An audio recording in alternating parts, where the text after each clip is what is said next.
एक समय की बात है, एक अश्वपति नाम के राजा थे। उनकी कोई संतान नहीं थी। राजा ने संतान प्राप्ति के लिए अनेकों यज्ञ किए, जिसके फलस्वरूप उन्हें एक तेजस्वी कन्या की प्राप्ति हुई। राजा ने कन्या का नाम सावित्री रखा। समय बीतता गया और सावित्री विवाह योग्य हो गई। एक दिन राजा ने सावित्री से कहा, सावित्री रही, अब तुम विवाह योग्य हो गई हो, इसलिए स्वयं अपने लिए योग्य वर की खोज करें। पिता की बात मानकर सावित्री मंत्रियों के साथ यात्रा पर निकल गई। अनेक ऋषियों के आश्रम, तीर्थों और जंगलों में घूमने के बाद वह राजमहल लौट आई। संयोगवश उस समय उसके पिता के साथ देवर्षि नारद थे। सावित्री ने उन्हें प्रणाम किया। तब नारद जी राजा अश्वपति से कहते हैं कि मैं सावित्री से उसकी यात्रा का समाचार पूछो। तब सावित्री बोली, पिताजी तपोवन में अपने माता पिता के साथ में वास कर रहे सत्यवान मेरे लिए योग्य है। मैंने मन से उन्हें अपना पति चुना है। सावित्री की बात सुनकर देवर्षि नारद चार उठे और बोले, राजा, सावित्री ने तो बहुत बड़ी भूल कर दी है। यह सुन अश्वपति चिंतित हो गए और बोले, हे देवर से सत्यवान में ऐसा कौन सा अवगुण है। इस पर नारद जी ने कहा, राजन, सत्यवान के पिता शत्रुओं के द्वारा राज्य से वंचित कर दिए गए हैं। वह वन में तपस्वी जीवन व्यतीत कर रहे हैं और अपनी दृष्टि खो चुके हैं। राजन, सबसे बड़ी कमी यह है कि सत्यवान अल्पायु है। 12 वर्ष की आयु में मृत्यु को प्राप्त हो जाएंगे। अब उसके पास केवल 1 वर्ष की आयु शेष रह गई है। नारद जी की बात सुनकर अश्वपति ने सावित्री को समझाया कि वह किसी दूसरे उत्तम गुणों वाले पुरुष को अपने अपने पति के रूप में चुन ले। सावित्री बोली, पिताजी, नारी अपने जीवन में केवल एक ही पति का वरण करती है। आप चाहे जो भी हो, मैं किसी दूसरे को अपने पति के रूप में स्वीकार न ही कर सकती। पुत्री की हठ के आगे पिता विवश हो गई और सावित्री सत्यवान के साथ पूरे विधि विधान से विवाह करा दिया गया। विवाह के पश्चात सावित्री अपने पति और सास ससुर के साथ वन में रहने लगेली। जैसे जैसे समय बीतता जा रहा था, सावित्री के मन का भय बढ़ता जा रहा था। नारद जी के कहे इसार जब उसके पति की आयु मात्र 4 दिन बचे, तब सावित्री ने 3 दिन पहले से व्रत रखना प्रारंभ कर दिया। अंततः वह दिन भी आ पहुंचा जब सत्यवान की मृत्यु निश्चित ही। चौथे दिन जब सत्यवान लकड़ियां लेने वालों को जाने लगा, तब सावित्री बोली, हे नाथ, मैं भी आपके साथ वन को लूंगी। सत्यवान के मना करने पर भी वे सास ससुर की आज्ञा लेकर अपने पति के साथ मन को चली गई रही। वन में सत्यवान ने जैसे ही पेड़ से लकड़ी काटना शुरू करा, उसके सिर में असहनीय पीड़ा होने लगी और वह पेड़ से उतर गया। सावित्री समझ गई कि उसके पति का अंत निकट है। उसने अपने पति का सिर अपनी गोद में रख लिया। लेटने पर सत्यवान अचेत हो गया। सावित्री चुपचाप आंसू बहाते ईश्वर से प्रार्थना करने लगे। तभी उसे लाल वस्त्र पहने भयंकर आकृति वाला एक पुरुष दिखाई दिया। वे साक्षात यमराज थे। सावित्री बोली, महाराज, आप कौन हैं? यमराज ने उत्तर दिया गया, सावित्री ने, यमराज हूँ और तुम्हारे पति के प्राण हरने आया है। सावित्री बोली, प्रभु, सांसारिक प्राणियों को लेने तो आपके दूत आते हैं, क्या कारण है कि आज आपको स्वयं आना पड़ा? यमराज ने उत्तर दिया, सावित्री, सत्यवान धर्मात्मा तथा गुणों का सागर है। मेरे दूध इन्हें ले जाने के योग्य नहीं हैं, इसलिए मुझे स्वयं आना पड़ा। ऐसा कहकर यमराज ने सत्यवान के शरीर से प्राणों को निकाला और उसे लेकर दक्षिण दिशा की ओर और यमलोक को जाने लगे। सावित्री भी उनके पीछे पीछे चल। जल्दी सावित्री को अपने पीछे आता देख रेख यमराज बोले, सावित्री, तुम मेरे पीछे कहाँ आ रही हो? सावित्री बोली, मेरे पति जहाँ जाएंगे मैं भी वहीं जाऊंगी, यही मेरा धर्म है। यमराज के बहुत समझाने पर भी सावित्री नहीं माने। नहीं, उसके पतिव्रता धर्म की निष्ठा को देखकर यमराज बोले, तुम अपने पति के बदले कोई भी वरदान मांग लो। सावित्री ने अपने दृष्टिहीन सास ससुर की आंखें मांगी और यमराज ने तथास्तु कहा और आगे चलकर लिए। फिर से सावित्री उनके पीछे पीछे चल। जल्दी तब यमराज ने सावित्री से कहा, एक और वर मांग लो। तब सावित्री ने अपने सास ससुर के राज्य को वरदान के रूप में मांग लिया गया और यमराज ने तथास्तु कहा और आगे चल दिए। सावित्री फिर भी यमराज के पीछे चलने लगी। अब यमराज बोले, चलो और एक वर मांग लो।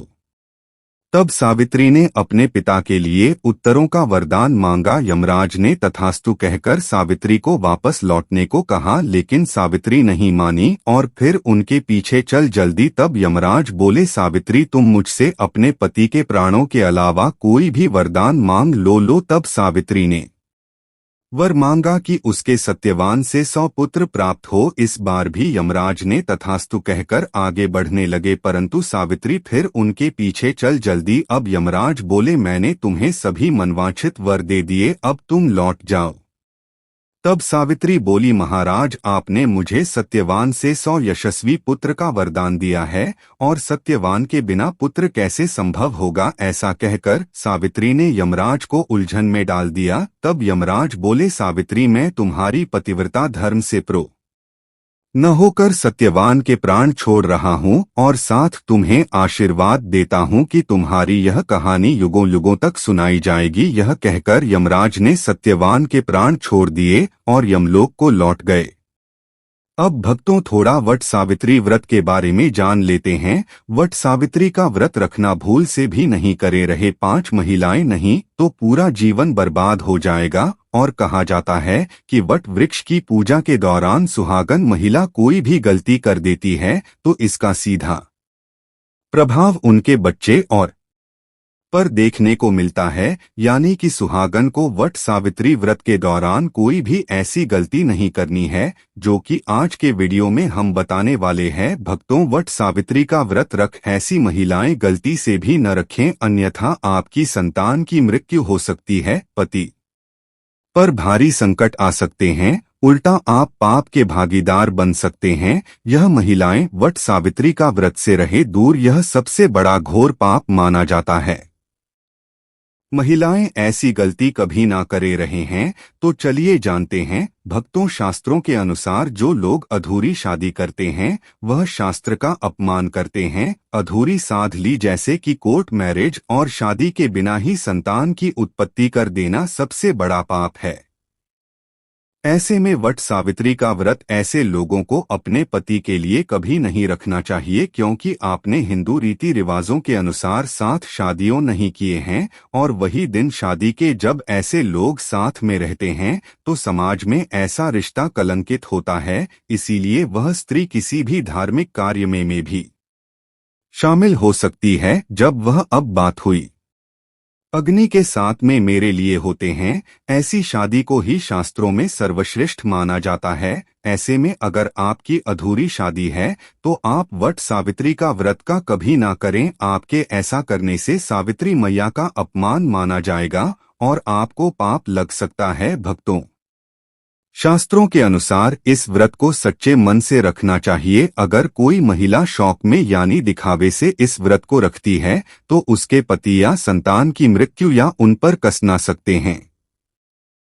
श्रद्धा के साथ वट सावित्री का व्रत रखना चाहिए। इस व्रत के सफल होने से पति की लंबी आयु और संतान सुख की प्राप्ति होती है। संतान को कष्ट कभी नहीं आते। सावित्री माया करती है, रक्षा घर परिवार होता है खुशहाल। वट सावित्री का व्रत करने से शायद करो यज्ञों का फल की प्राप्ति होती है। परिवार में सुख समृद्धि धन की प्राप्ति होती है। वट सावित्री का व्रत से सभी मनोकामनाएं होती है। पूरी मित्रों ज्येष्ठ माह की अमावस्या तिथि थी, यानी कि वट सावित्री पूजा की हार्दिक शुभकामनाएं एवं बधाई। दोस्तों आज के इस वीडियो हम आपको 2025 में पढ़ने वाली वट सावित्री पूजा के बारे में संपूर्ण जानकारी देने जा रहे हैं। जैसे कि इस साल यानी साल 2025 में वट सावित्री का व्रत रखा जाएगा। इसकी पूजा का शुभ मुहूर्त क्या है, पूजा विधि क्या रहने वाली है और इस दिन आपको क्या खाना चाहिए एवं क्या नहीं खाना चाहिए। जानिए कौन सी चीज है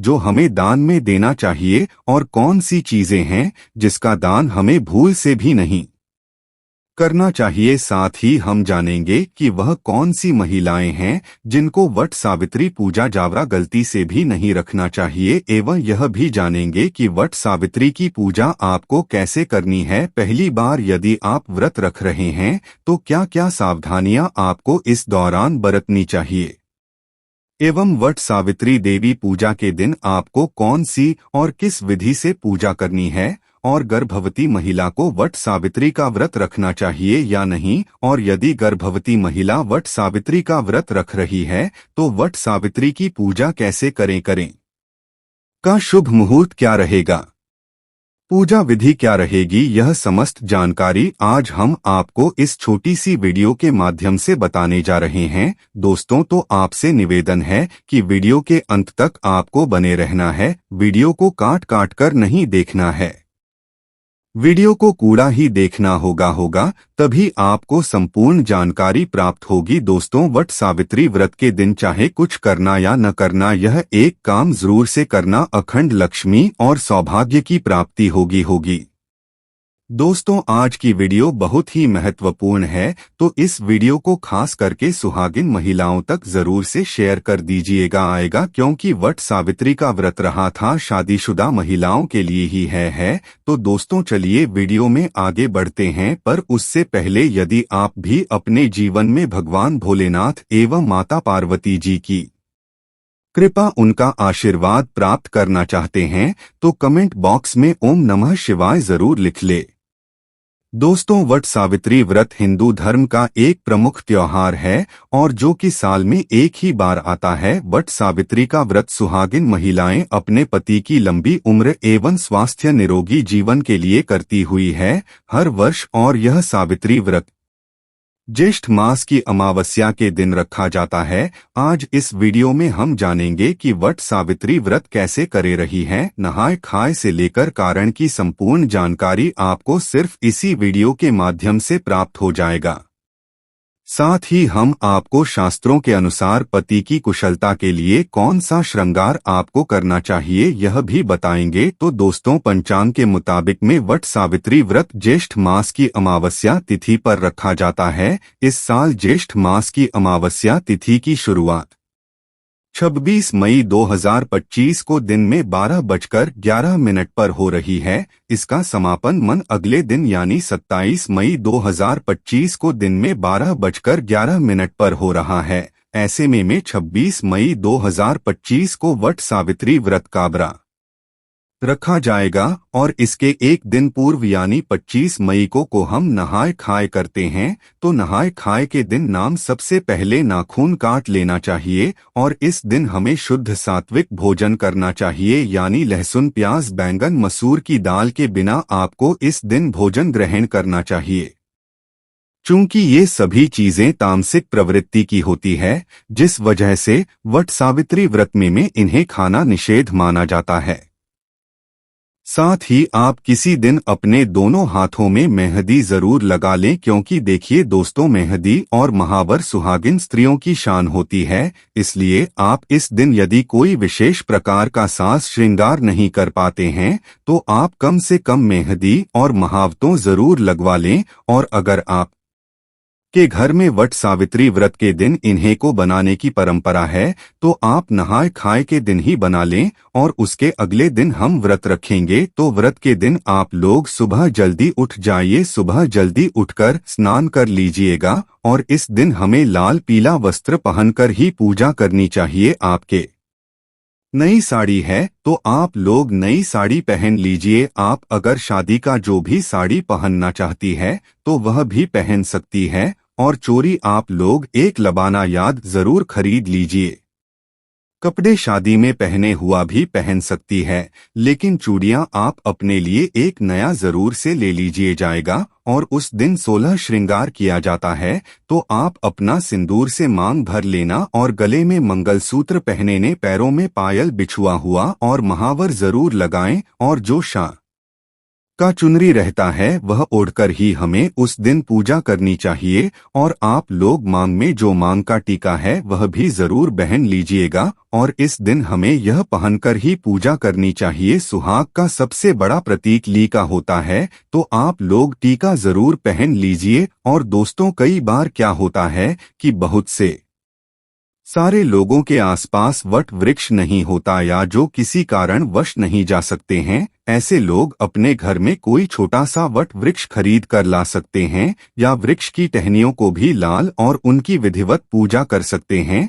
लेकिन वृक्ष के पास जाकर पूजा करना अधिक गुणकारी होता है, इसलिए जब तक बहुत जरूरी न हो हो तो घर में पूजा न करें, लेकिन दोस्तों ध्यान रखिएगा, वट सावित्री पूजा के दिन कभी भी हमें बरगद की टहनी नहीं तोड़ना चाहिए। तो आप लोग एक दिन पहले ही बरगद का यानी वट वृक्ष की टहनियां मंगवा कर रख लीजिएगा और 26 मई की पूजा में उसी कहने का इस्तेमाल करने लें। इस पूजा में गौरी गणेश का सबसे पहले पूजन किया जाता है, उसके बाद ही हम वट वृक्ष का पूजन करते हैं। और आप गौरी मादा हल्दी से बना लीजिए जाएगा और सुपारी में कलावा लपेटकर गणेश बना लीजिए।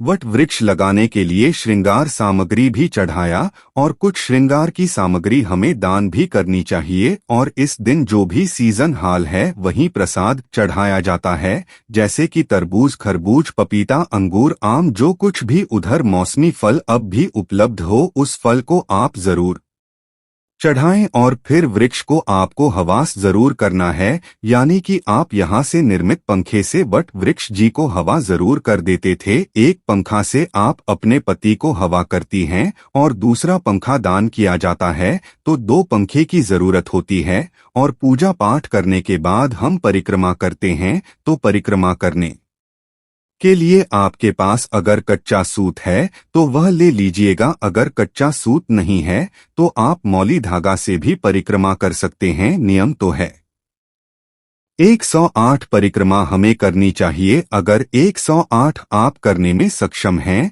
तो 108 कीजिएगा, नहीं तो आप अपनी शक्ति अनुसार 11 बार, 21 बार या 51 बार भी परिक्रमा कर सकते हैं। और परिक्रमा करते समय में आप लोग ध्यान दीजिएगा का अगर आपका धागा मान लीजिए खत्म हो जाए है, फिर भी आप यह परिक्रमा रोकना नहीं है। धागा खत्म हो जाए तो आप वहीं धागे को बांधकर परिक्रमा करते रहे। और परिक्रमा करने के लिए आप अपने हाथ में चला ले लीजिएगा गया, क्योंकि परिक्रमा करते समय में हम भूल जाते हैं कि हम कितनी बार परिक्रमा की है। इसीलिए आप लोग चला ले लीजिएगा और सिंदूर ले ली जाएगा वट वृक्ष में लगा आने के लिए। और सुहाग की सामग्री हमें जरूर चढ़ाना चाहिए, तो आप सुहाग की सामग्री में चूड़ियां, सिंदूर, बिंदी यह भी चढ़ा सकते हैं। और मान लीजिए 16 श्रृंगार सामग्री चढ़ाना चाहते हैं तो वह भी चढ़ा सकते हैं। और कुछ ना कुछ आप लोग दान करने के लिए भी जरूर चढ़ाएं। और आपको पूजा कर लेनी है। पूजा करने के बाद गणपति पूजन भी किया जाता है, तो आप लोग जब पूजा कर लीजिएगा घर आ जाएं, उसके बाद आप लोग लौटी का पूजन कीजिएगा। सबसे पहले पति को जल्द से धोया जाता है, उसके बाद हम हवा से हवा करते हैं, टीका लगाते हैं और उनके हाथ में कलावा बांधती है। और जो हो साथ हम लाते हैं वह काम पाकेट लाता है, हम पति को खिलाते हैं। तो पति पूजन हमें जरूर करना चाहिए। और पति पूजन करने के बाद आप चाहे जो शरबत यह ले सकते हैं। इस व्रत में सिर्फ नमक नहीं खाया जाता है, आप मीठा भोजन कर सकते हैं। तो आप लोग पूजा करने के बाद जो कुछ भी खाना चाहते हैं वह खाएगा। और शाम में सूर्यास्त होने से पहले ही आप मीठा भोजन कर लीजिए। सूर्यास्त होने के बाद हमें कुछ भी नहीं खाना चाहिए और व्रत का पारण हम अगले दिन करेंगे।